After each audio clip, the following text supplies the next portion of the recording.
Hey Psych2Goers, welcome back to another video. This topic was actually suggested by one of our viewers. If you have topic ideas, comment them down below. Has anyone ever called you antisocial just because you decline to engage in social interactions? That's not the correct use of the term. So how should one refer to introverts? Continue watching this video to find out. Here are a few major differences between introverts and antisocial people. Number one, the term antisocial versus asocial. Many people often refer to someone as antisocial when they decline to engage in social interactions, but that's not the correct term. According to American Psychological Association, antisocial refers to denoting or exhibiting behavior that sharply deviates from social norms and also violates other people's rights. So how should one refer to introverts? We should refer to them as asocial. Asocial refers to declining to engage or incapable of engaging in social interaction. Number two, how they act in a social setting. A common misconception that we have is that introverts are people who like to be alone. But the truth is, introverts don't really mind company. Introverts tend to have one or two close friends instead of a large social circle and get drained by too much social interaction. What separates introverts from extroverts is that after a long weekend of socializing, an introvert needs time to recharge on their own.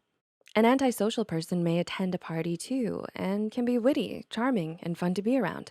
However, they may have little or no regard for right or wrong. They're often antagonistic and frequently act insensitively. They may also resort to lying and exploiting others, behaving violently or impulsively, and having problems with drug and alcohol use. Number three, their feelings.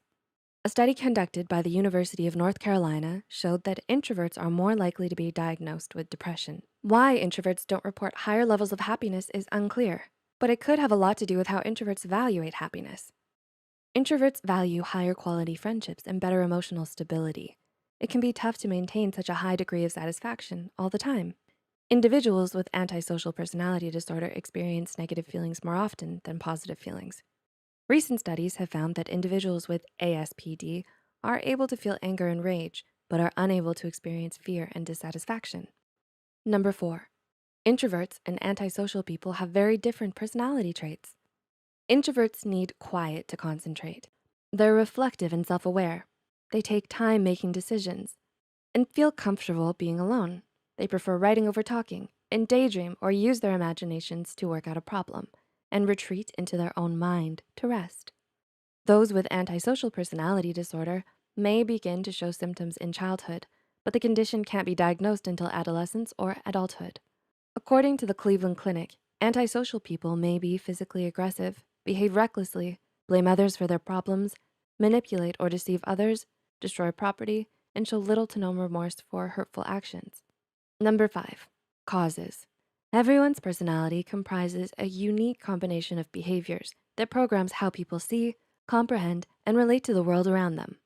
Personality emerges during childhood, molded by a combination of genetic traits and environmental influences. The actual cause of antisocial personality disorder is unknown, but genetics may predispose you to the illness, and life events may trigger it.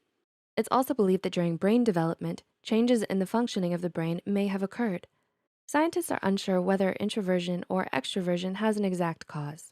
However, what they do know is that brains of the two personality types operate in somewhat different ways.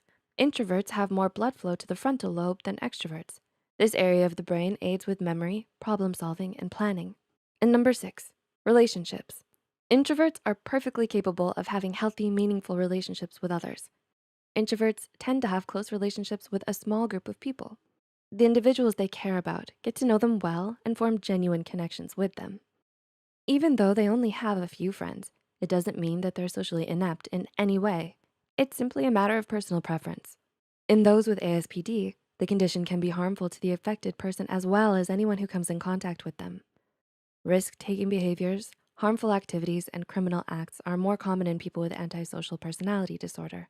Those suffering from the condition are sometimes described as having no conscience and feeling of guilt for their detrimental deeds. This may make it hard for them to maintain healthy relationships. So, did this video help you understand the difference between antisocial people and introverts? We hope you've learned about the difference between them, even though we often lump both into the same category. Please like and share it with friends that might find value in this video as well. Make sure to subscribe to Psych2Go and hit the notification bell for more content. All the references used are added in the description box below. Thank you for watching, and we'll see you next time.